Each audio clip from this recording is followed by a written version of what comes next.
Às vezes eu sinto que nós somos os nossos piores inimigos no sentido de falar mal de nós. E muitas das vezes a opinião dos outros é até muito menos negativa do que a nossa própria opinião sobre nós próprios. Nós, muitas vezes, dizemos coisas sobre nós que às vezes nos sai assim da boca para fora, acabamos por repetir tantas vezes que integramos aquilo como se aquilo fosse nosso e de repente nós já somos efetivamente aquelas pessoas, não é? Eu sou desorganizado, eu sou desorganizado, eu sou desorganizado. Eu já ouvia isto na infância. Fui integrando e hoje tenho que me apanhar, tenho que estar atento para eu não estar sempre a repetir. E esta comunicação faz toda a diferença. Uma coisa é eu reforçar continuadamente eu sou.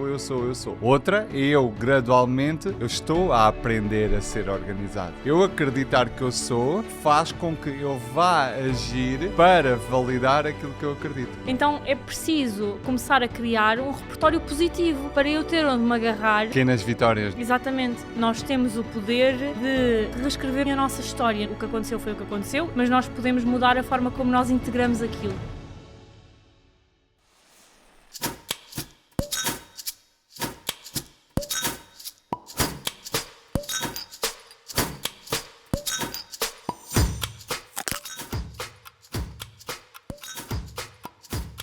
Bem-vindas de volta a mais um episódio de Anti-Diet Talks.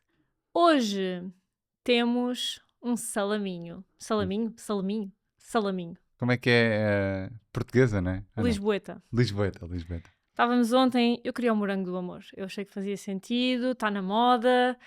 Não há nenhuma probabilidade de eu provar o morango do amor sem ser a convencer-me que faz sentido para o episódio do podcast, porque não me parece, honestamente. Parece-me flop já à partida. Mas Olha, isso eu acho também que tem a sua deve ser piada. bom. Achas Porque que é aquilo bom? tem tipo meio é um morango e depois tem uma camada de, eu acho que é meio brigadeiro de leite ninho ou uma cena assim. A sério? E depois tem uma coisa de açúcar por fora só para dar aquela capinha, mas eu acho que a parte do brigadeiro deve ser bom. Mas pronto, eu não me vejo em nenhuma situação da minha A parte vida. exterior não parece assim muito apelativa. Parece aquelas maçãs da feira, não é? Sim, sim. Mas não é. Que sim, pode ser, mas depois a parte de dentro eu acho Parece que é boa. super artificial assim de fora, então não. Mas pronto, não encontrei morango do amor e já queria provar isto há algum tempo e estávamos Vamos de salaminho. no centro comercial e pá, eu gosto imenso de salame. Eu sei que é um bolo de miúdo, mas eu gosto mesmo. Mas é E- aquele bolo de miúdo bom, não é? Não é como alguns bolos que são de miúdos e são maus. Concordas que o bolo salame é um bolo de miúdo bom ou não? Sim, é o que eu estou a dizer, eu gosto. Ou seja, basicamente isto é o quê? Isto é, deduzo eu, uma bolinha de salame que depois deve ser banhada com chocolate. E o branco é de chocolate branco e amêndoa e o do outro é de chocolate, Chocolate, leite e avelã. e avelã, o de leite. É. Eu acho que podíamos dar uma trinca em cada, que acho Sim. que funciona. Vai, eu dou Percebermos primeiro. qual é que é o melhor. Qual é que te parece ser melhor à partida? A partida. Acho que é o chocolate leite. O outro é capaz de ser um bocadinho mais enjoativo. Provavelmente. É capaz de ser... Ficas com o de leite? Ok, então eu provo o outro. Mas devem ser os dois bons. Mas vamos provar os dois. Sim, bora. Tchim, tchim. Tchim, tchim.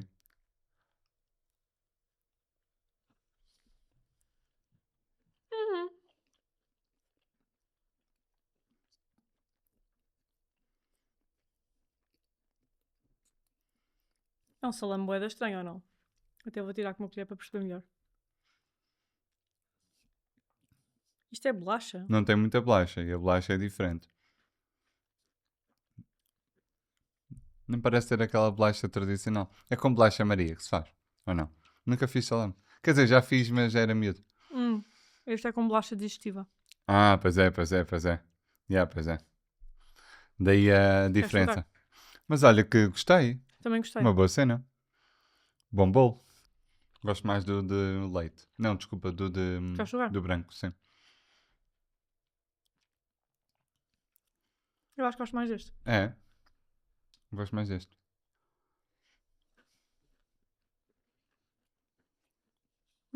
Gosto mais deste.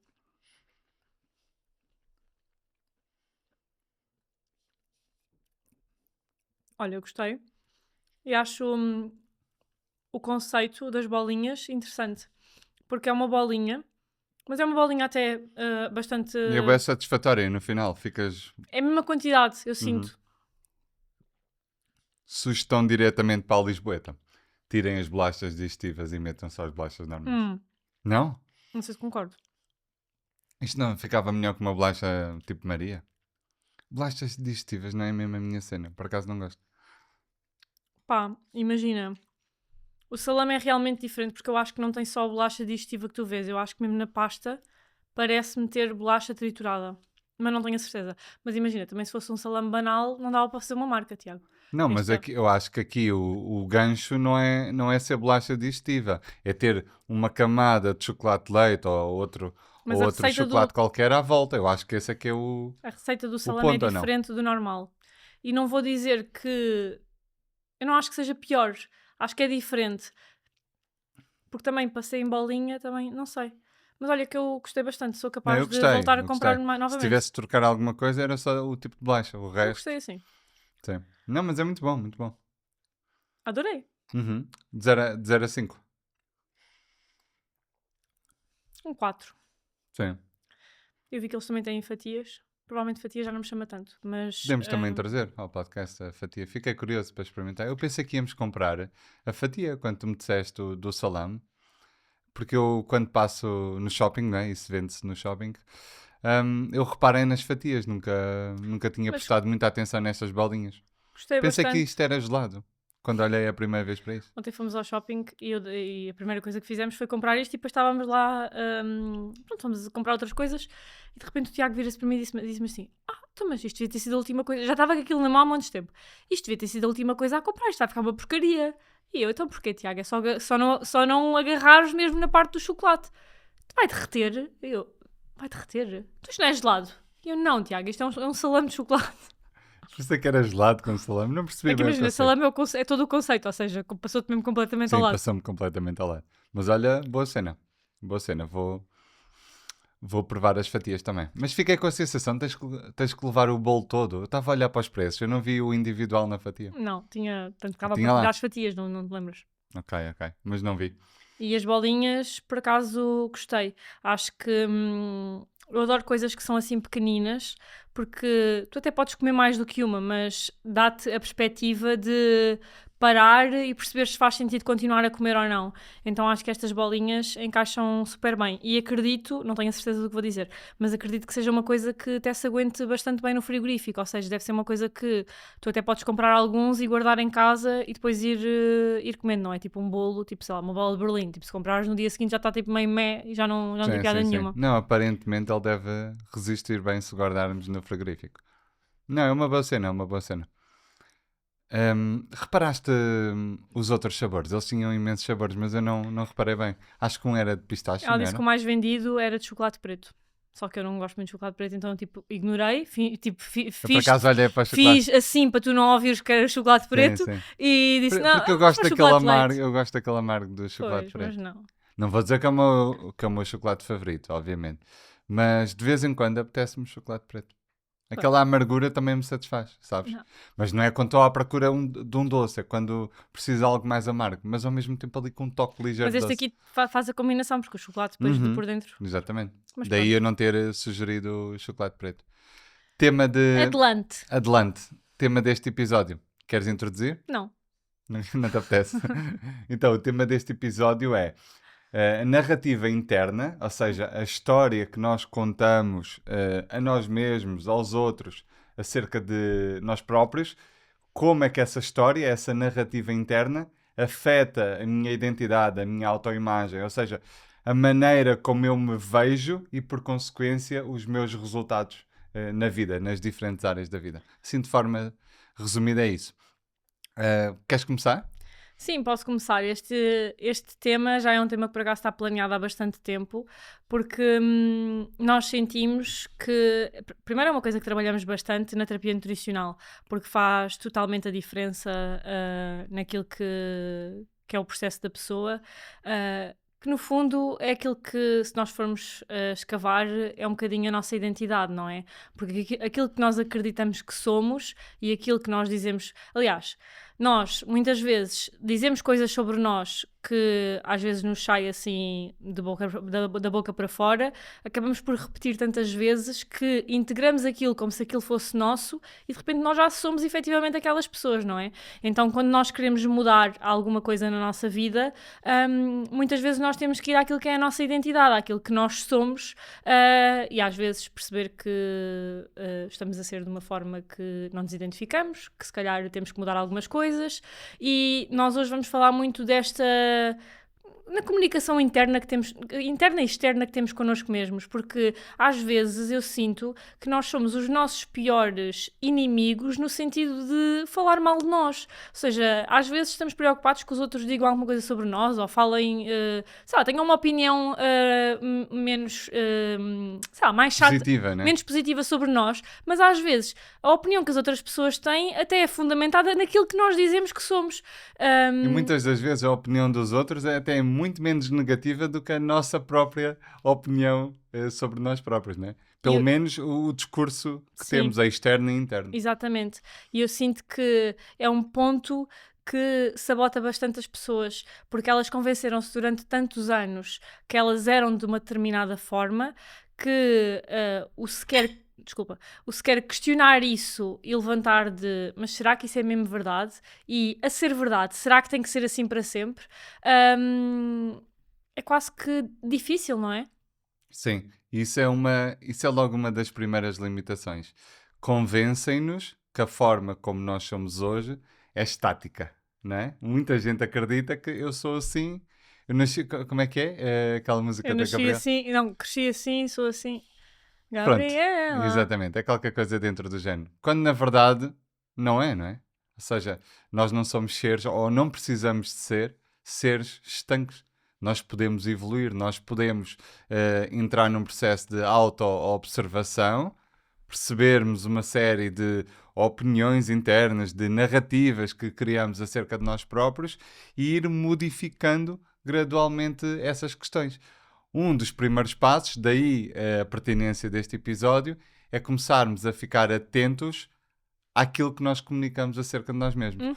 Uma das primeiras coisas que eu faço, por exemplo, quando estou a conhecer uma pessoa, por exemplo, no processo de terapia nutricional, eu estou muito atento àquilo que a pessoa diz, eu sou, porque isso dá-me a informação das crenças que ela tem acerca de si própria, dá-me a informação da sua identidade, da sua autoimagem. E muitas das vezes nós não estamos conscientes do que passamos anos, décadas, a repetir acerca de nós próprios. É um reforço continuado, como tu mencionaste bem, que se torna a realidade pela repetição, não é? Eu repito tantas vezes que eu sou desorganizado. Olha, um exemplo concreto meu. Eu sou desorganizado, eu sou desorganizado, eu sou desorganizado. Eu já ouvia isto na infância. Fui integrando e hoje tenho que me apanhar, tenho que estar atento para eu não estar sempre a repetir. Eu sou organizado. Senão é quase... Desorganizado. Desorganizado. Disseste organizado. Ok, é desorganizado. É como se me tivesse a comprometer com essa característica para a vida, não é? Uma identidade estanque ao nível da desorganização. Quando não precisa de ser, eu posso aprender a ser organizado. Mas primeiro eu tenho de deixar de me convencer. É gradual, ninguém consegue fazer isto do dia para a noite, é um trabalho continuado, mas eu tenho que deixar de me convencer que eu sou desorganizado e passar a aprender, talvez com pessoas sejam... Por exemplo, eu aprendo contigo, tu és muito organizada, eu não sou. Não, és. Tens tabelas de Excel para tudo e mais alguma coisa. Eu nem faço uma tabela de Excel. Só de pensar nessa organização já me apetece ser desorganizado, entende? Ou seja, eu estou no processo... A nossa casa neste momento não está a concordar que eu sou uma pessoa organizada. Mas... Certo, mas isso é por excesso de responsabilidade, etc. Mas concordas que tendencialmente és uma pessoa organizada.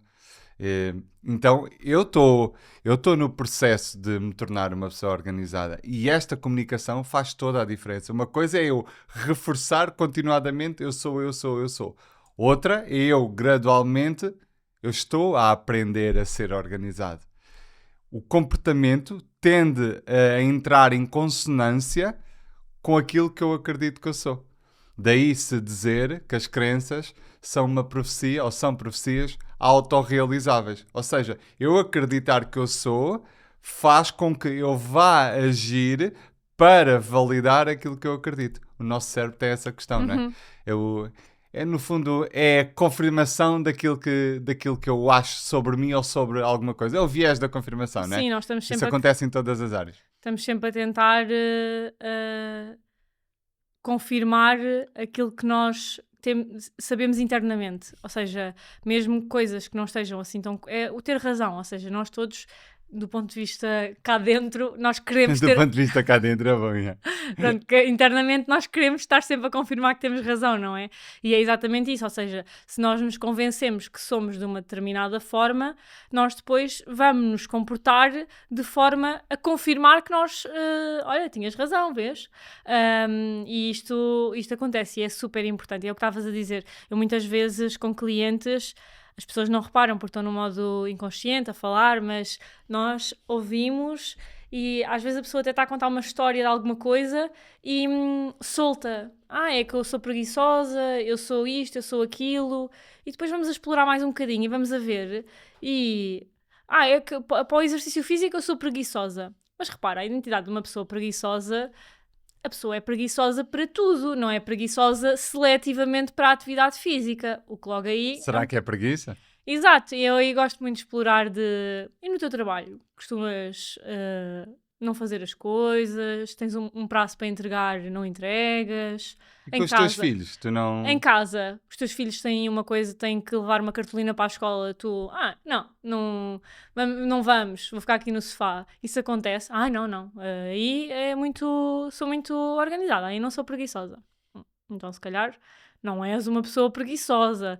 É que isto faz toda a diferença, porque lá está. Se nós nos convencermos que eu sou preguiçosa para ir ao ginásio, quando eu penso sequer em começar a fazer atividade física, obviamente a atividade física aqui é só um exemplo, o nosso cérebro vai nos levar logo de não vais conseguir, porque tu, lembras-te, és preguiçosa para ir ao ginásio, ou seja, isso não é para ti. Isso é contrastante com aquilo que tu acreditas ser, então tu não vais ter comportamentos que são contrastantes, não é? Se eu me vejo como uma pessoa honesta, 100% honesta, eu vou ter muita dificuldade em fazer coisas desonestas. Até posso ter a tentação, mas depois, não. Isto não faz sentido com quem eu sou. E isto, apesar de ser um exemplo totalmente diferente daquilo que estamos a falar, é igual. A pessoa que não se vê como alguém que cuida de si, que faz atividade física, que a atividade física é para ela, em termos identitários, como é que essa pessoa vai conseguir ser consistente? Se a sua identidade é totalmente contrastante com os comportamentos que ela quer vir a adquirir. Sim, é totalmente isso, ou seja, o primeiro passo é ganhar consciência de qual é que é esta história interna que nós temos estado a contar a nós mesmos ao longo do tempo. E isso pode ser desafiante, porque principalmente se não tivermos alguém de fora a ajudar-nos a ver isto, pode ser desafiante porque, lá está, muitas vezes foram coisas repetidas durante tantos anos que chega a um ponto em que elas já são um bocadinho a realidade, porque lá está, tu vais contando a história a ti mesma, vais tendo comportamentos que reforçam aquilo e de repente aquilo é a tua identidade, é mesmo verdade, mas é possível de reverter, obviamente. E eu até posso partilhar que durante muitos anos eu fiz isto com o falar em público, não em público para tipo uma grande plateia, porque também nunca tive essa experiência, mas sei lá, por exemplo, apresentações na escola, tudo o que envolvesse conversar para mais do que fosse as pessoas que eu estou habituada. Tenho a certeza, eu criei a ideia de que eu não conseguia. Então, por exemplo, eu já ia fazer uma apresentação na faculdade, já sabia que ia correr mal. E eu lembro-me perfeitamente de às vezes estar a começar a apresentação e de repente lembrava-me, isto era para correr mal. E de repente começava a ficar com o coração super acelerado, A frequência palpitações, cardíaca começa a vermelha, acompanhar. a respiração, as palavras já não saem, e repara, imagina, as coisas estavam a correr bem, mas de repente eu lembrava-me que não, tu não és a pessoa que corre bem, tu és a pessoa que corre mal, e de repente o meu corpo já estava a funcionar para correr mal, e isto aconteceu-me, e depois é engraçado que o nosso corpo sabe que existe, o nosso cérebro sabe que existe uma escapatória. Por exemplo, em apresentações presenciais isto até podia acontecer, mas imagina, já ali estás, tu levas aquilo até ao fim ou levas. Mas chegou-me a acontecer uma vez, e tu lembras que tu estavas presente, de eu estar a fazer uma apresentação que era online e de repente eu começo a ficar sem ar e o coração começa a palpitar e depois isto são coisas que ainda reafirmam mais aquilo que é a tua crença, não é? Já estavas nervosa antes de começar, já achavas que ia correr mal, de repente aquilo começa a acontecer e o meu cérebro vê que há uma escapatória, e qual é que é a escapatória? O dedo no computador e desligar o computador. E mando o computador abaixo para não continuar. Eu estava a fazer uma apresentação para 3 pessoas. Todas da minha... Eram 3 colegas, não é? 3 colegas. Ou seja, não havia a Eles mínima... ainda hoje já acham que ficaste sem internet. Exato. Mas não ficaste. Eu percebi logo, né? Eu estava-me a rir internamente, porque já te conhecia minimamente para perceber que aquilo não foi uma questão de internet. Pois. Estavas com muito medo, entraste no modo luta ou fuga, não é? E aquilo são segundos. Percebo perfeitamente, porque isso também é cada vez menos, mas ainda estou no processo dessa dor, não é? Do falar em público, do julgamento, do, desses medos que tu mencionaste, não é? Da hiperventilação, da frequência cardíaca e depois gerir toda essa angústia, não é? Que se sente mesmo fisicamente, também é uma dor minha, sim. É cada vez menos, mas ainda sinto que ainda hoje ainda não está totalmente resolvido. E isto aconteceu-me, lá está, para 3 pessoas, colegas, ou seja, nem era uma situação justificável no sentido de, era uma coisa super importante, sei lá, tinhas pessoas super importantes ou com um nível de consciência ou um nível de profundidade sobre aquele tema muito grande que estavam a avaliar criteriosamente. Não, eram 3 era o colegas caso. que pai estavam no computador a fazer outra coisa qualquer enquanto ouviam de fundo, ou seja, nelas nem queriam bem saber aquilo que eu estava a dizer. Eles eram obrigados a estar ali, tal como eu. Exato. Ou seja, isto para dizer que pode ser mesmo muito limitante, porque se isto me aconteceu para 3 colegas que nem queriam saber, para uma coisa que fosse realmente importante para mim, provavelmente ia ser uma limitação na minha vida. E a forma como nós temos de quebrar isto, primeiro, é ganhar consciência que isto está a acontecer e que eu estava a criar aquele estado em que eu estava a ficar, e começar a trabalhar para ter experiências positivas. Porque depois o que é que começou a acontecer? Eu já sabia que aquilo ia acontecer, porque eu olhava para trás, para o meu passado, e as minhas experiências todas diziam: lembras-te daquela vez que desligaste o computador? Lembras-te daquela vez em que ficaste vermelha enquanto estavas a fazer uma apresentação?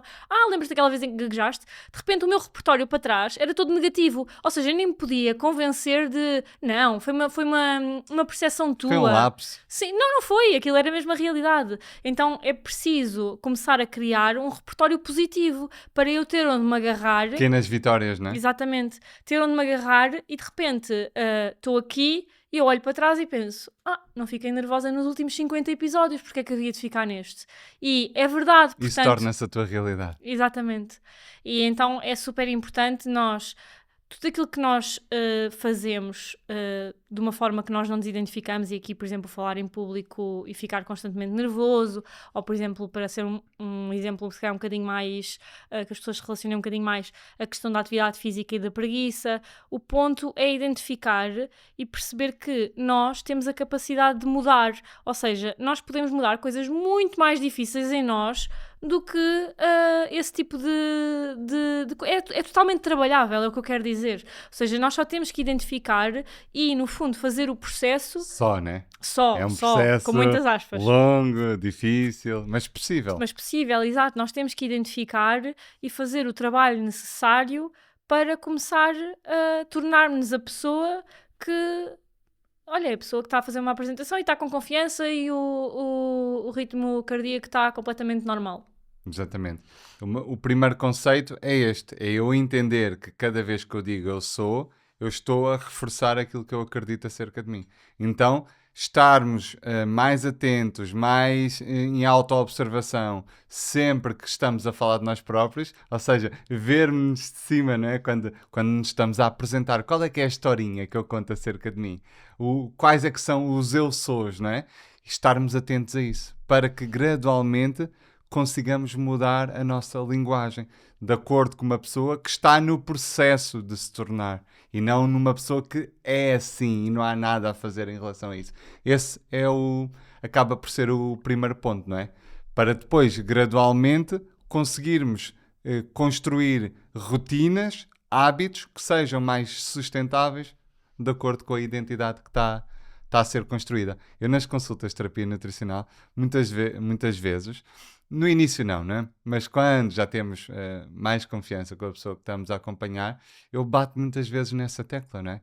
Porque aquilo que nos sai da boca pode parecer algo, opá, saiu-me, não pensei, mas isso significa aquilo que eu acredito. Vou dar um exemplo de algo que eu bato na mesma tecla. Eu estou a falar com a pessoa, por exemplo, os combinados, né? Aquela rúbrica que temos no final. Rúbrica não, aquela, ajuda-me, não tenho que encontrar a palavra, As pessoas aquela, sabem. sim, aquele processo que temos no final da consulta, para a pessoa praticar, refletir, o que for.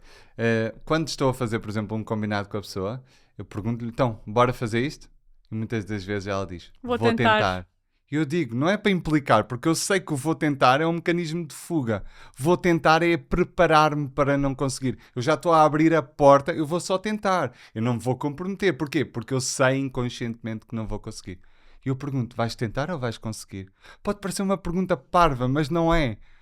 Para ela perceber que ela está a dizer que vai tentar. Ou seja, a probabilidade dela conseguir é diminuta. Uhum. Então, parecem pormenores comunicacionais, mas quando são ditos sem pensar, expressam aquilo que nós acreditamos. Uhum. A pessoa, quando está a dizer que vai tentar, ela genuinamente acredita que não vai conseguir. Já há aqui uma convicção, uma preparação para o não fazer, para o não concretizar. Sim, sim, e ter, principalmente em pessoas que não têm um repertório positivo para trás, é normal isso acontecer, porque aquilo que constrói a nossa autoconfiança é aquilo que são as nossas experiências passadas. Ou seja, imagina, sei lá, há até vídeos de. Pá, agora não me lembro de nenhum em específico, mas por exemplo, sei lá, aqueles vídeos de cães e assim engraçados que se tu pá, agora queria dar um exemplo, mas acho que não vai sair bem. Mas estás a perceber o que é que eu quero dizer? Que, sei lá, metes os cães sempre com o mesmo estímulo e, tipo, acontece-lhes alguma coisa quando eles têm aquele estímulo. E, de repente, eles já sabem que aquele estímulo vai significar aquela consequência. E... Queres dar o exemplo da Luna da nossa cadela? Do quê? Não. Queres? Se quiseres, dá. Se não quiseres, chega em frente. Agora vou ter que dar, Tiago. Pronto, a nossa cadela, que é uma pincher anã muito pequenina, 3 quilos, pronto, não é? Eu tenho cabelo grande, cai em casa e ela está sempre a tentar comer tudo o que está no chão. E eu acho que uma vez ela deve ter comido alguma coisa que tinha um cabelo meu e depois... Uma vez não, já aconteceu para aí 3 vezes. 3 Ela está vezes. traumatizada. Conta tu então. Conta. Conta. Então, a nossa cadela, pronto, vai lambendo, engolindo pelos, etc. É um cão, né? É uma cadela neste caso. O que é que acontece? Ela de vez em quando, mas ela ficou logo traumatizada na primeira vez que aconteceu. De vez em quando vai pronto, Fazer cocó. a evacuar, não é? Fazer cocó, Tiago. Evacuar é uma expressão estranho. bem estranha. Quando vai a fazer cocô, o que é que acontece? Muitas das vezes fica ali um bocadinho preso por causa dos cabelos. Então ela desata a correr, começa em círculos, completamente desesperada, a associar que se começar a correr rápido foge do... Então, Corta, não vais dizer que... Não, desculpa. mas o que é que tem? Não vais dizer que não. Diz cocó. Não. Eu já não vou repetir. Diz Deixa cocó. estar. Oh, Tiago, não vais dizer cagalhão, desculpa. Não, deixa estar. Oh, Tiago. Deixa estar, não tem mal, bora. Então ela ganhou aqui uma associação entre o acabar de Cocó. fazer cocó e o correr, não é? Ou seja, correr para fugir do cocó, quando na verdade não tem nada a ver. Ela pode correr que vai ficar com ele pendurado na mesma, não é? Ou seja, mas muitas das vezes nós também criamos estas associações, não necessariamente deste género, porque temos outro grau de consciência, mas quantas vezes? Eu ouço muitas histórias nas consultas de terapia nutricional de associações. Então nós, os seres humanos, também fazemos esse tipo de associações, não é? Não necessariamente como aquele exemplo que eu dei, porque temos outro nível de consciência, Claro. mas fazemos outro tipo de associações. Sei lá, comer um alimento a ser altamente inflamatório, então já não vou comer, ganho medo daquele alimento, quando na verdade não existem alimentos inflamatórios, existem alimentos que em determinadas quantidades e frequências têm o potencial inflamatório, que é completamente diferente. Estou a dar um exemplo aleatório de associações que nós fazemos, não é? E isso vai construindo o nosso modelo comportamental e, por consequência, o nosso repertório.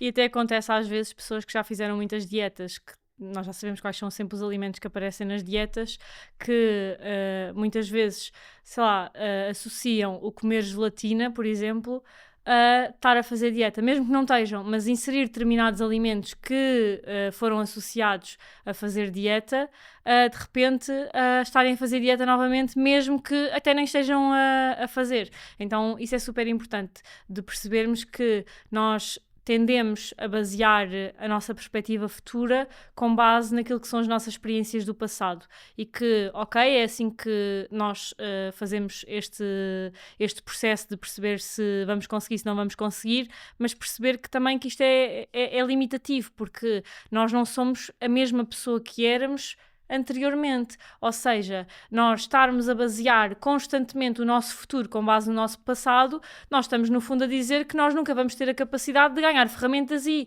lidar com aquela coisa em específico de uma forma diferente. E agarrando no exemplo do ginásio, eu posso já ter tentado o ginásio 10 vezes e nunca ter conseguido, mas se calhar, se eu tiver ferramentas, se eu fizer um trabalho em mim, se melhorar a minha relação com a atividade física, se eventualmente descobrir uma atividade diferente, ou seja, um conjunto de coisas que eu posso fazer para de repente a atividade física ter um significado completamente diferente e nós termos a possibilidade de reescrever a história com a atividade física. Quem diz a atividade física é outra coisa qualquer, mas acho que é super importante nós percebermos que as nossas experiências passadas, claro que elas moldam a nossa experiência em relação ao futuro, porque se eu não conseguir uma coisa 10 vezes, é impossível eu sentir-me capaz e confiante de fazer aquela coisa.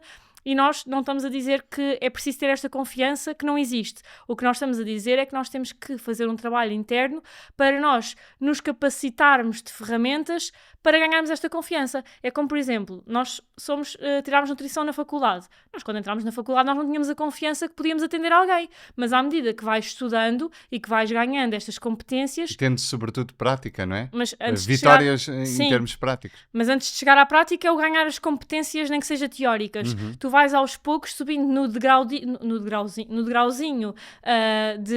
de confiança de... se calhar eu sou um bocadinho capaz. Porque é que, por exemplo, quando as pessoas dizem que saem da faculdade, eu não sabia nada. Claro, tu não sabias nada porque tu não tinhas posto na prática. Portanto, o teu grau de autoconfiança interno era de eu não sei nada. Mas, efetivamente, tu vais para a prática e depois tu sabes alguma coisa, tu consegues fazer alguma coisa. E isto vai construindo a confiança interna de, eu sou um bocadinho capaz. Agora já sou ainda mais um bocadinho capaz. E estamos sempre assim. Então, acho que é mesmo muito importante de olharmos para aquilo que têm sido as nossas experiências e percebermos que se nós nunca conseguimos no passado... se não mudarmos nada, provavelmente nós vamos continuar sem conseguir no futuro, mas que é possível, mudando e ganhando competências internas, de alterar aquilo que é o nosso futuro para a frente. Sim, sem dúvida. Ou seja, irmos refletindo, não é? E percebendo se aquilo que nós estamos a repetir faz sentido para o eu atual ou se eu ainda estou a viver e a expressar-me de acordo com o eu antigo, não é? Muitas das vezes eu dou por mim a fazer isso. A dizer que eu tenho dificuldade. Não, se calhar já não tenho essa dificuldade tão expressa. Eu tinha, mas habituei-me tanto a repetir aquilo que ainda hoje sai, não é? Há um exercício muito interessante, porque também acho que é importante percebermos como é que nós... contamos a nossa história do ponto de vista global. Há um exercício muito interessante que eu fiz uma vez num evento de desenvolvimento pessoal, que era, tínhamos que desenhar a linha cronológica da nossa vida. Fazer uma espécie de alto, baixo, de acordo com a nossa percepção. E contar, escrever... Os momentos mais marcantes. Os momentos mais marcantes, quer sejam difíceis ou momentos mais felizes, mais fáceis, não é? E era interessante porque dava para perceber como é que nós interiorizamos a nossa história e como é que nós construímos a nossa narrativa. E para entender que às vezes estamos a dar significados à nossa história que são altamente limitadores. Que alguém nos fez isto por causa daquilo, associações que não necessariamente são verdade. Às vezes a pessoa só fez aquilo que ela conseguia fazer na altura.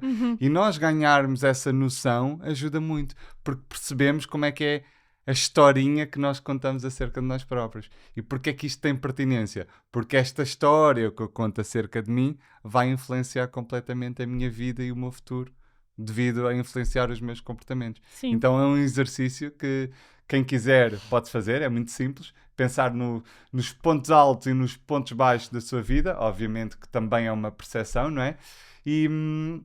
e nesses pontos baixos e altos ir escrevendo o que é que aconteceu. Então é interessante, primeiro, para percebermos como é que está, se a nossa vida está a melhorar ou a piorar de acordo com a nossa própria percepção e o que é que nós escrevemos à frente. Como é que nós contamos essa história.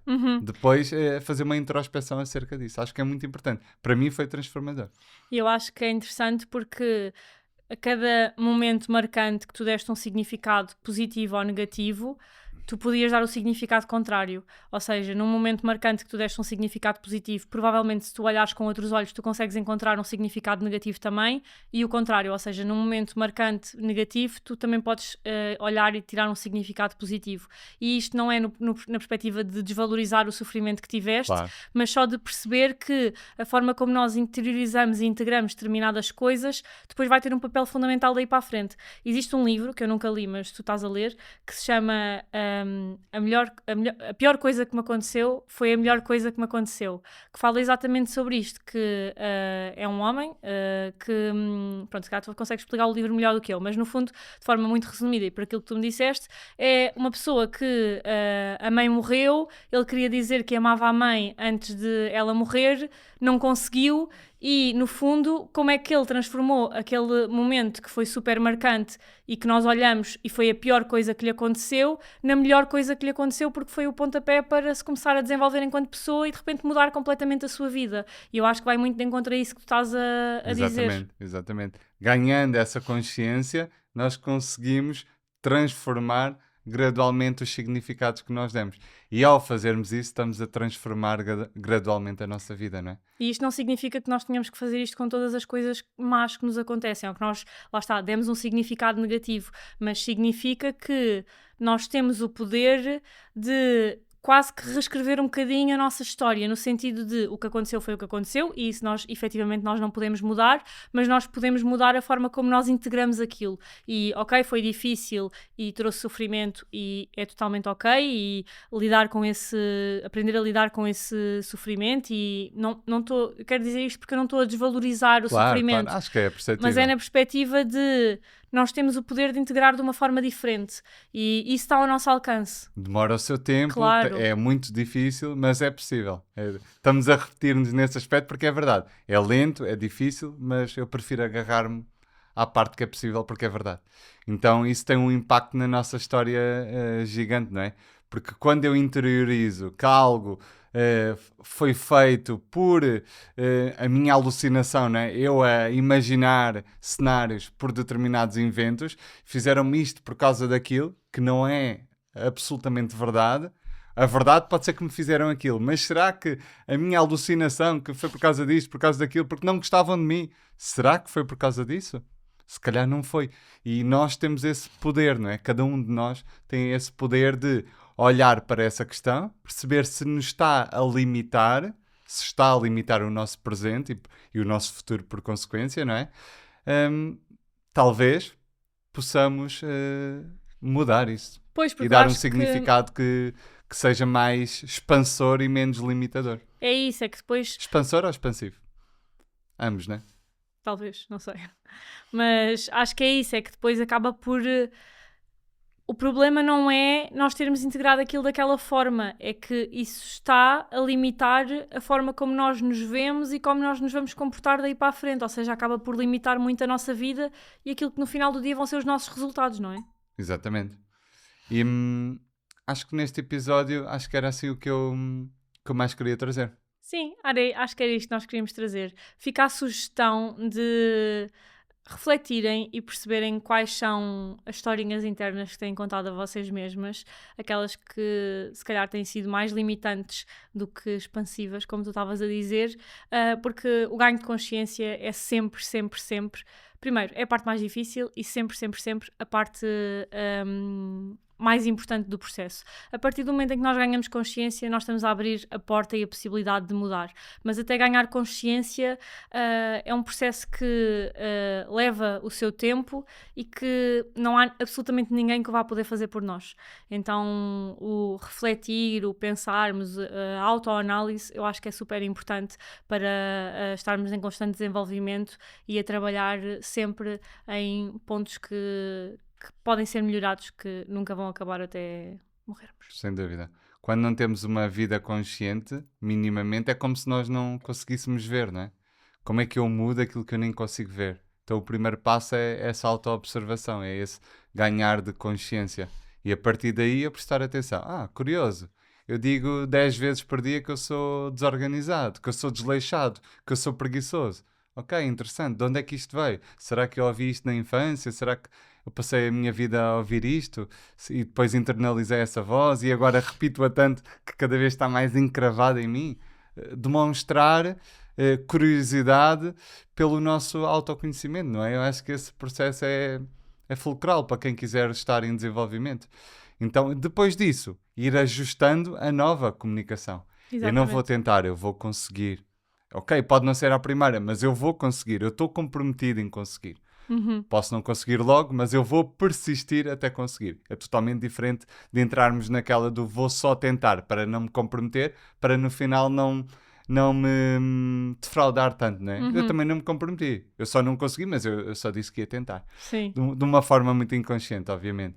E depois ir criando esse repertório, como tu disseste, de somar um pontinho aqui, outro pontinho ali, uma vitória aqui, outra vitória aqui, para o repertório passado ser mais positivo e isso aumentar a minha autoeficácia, não é? Que é a minha crença em relação àquilo que eu vou conseguir fazer, concretizar. Exatamente. Então é um processo evolutivo. Eu pessoalmente acho que é um processo bonito e é demorado, mas é possível. É difícil, mas é totalmente possível. E se quiserem ajuda neste processo, podem marcar a vossa primeira consulta gratuita com a nossa equipa no link que está na descrição deste episódio. Têm também por lá as nossas redes sociais e vemo-nos na próxima segunda-feira às 8.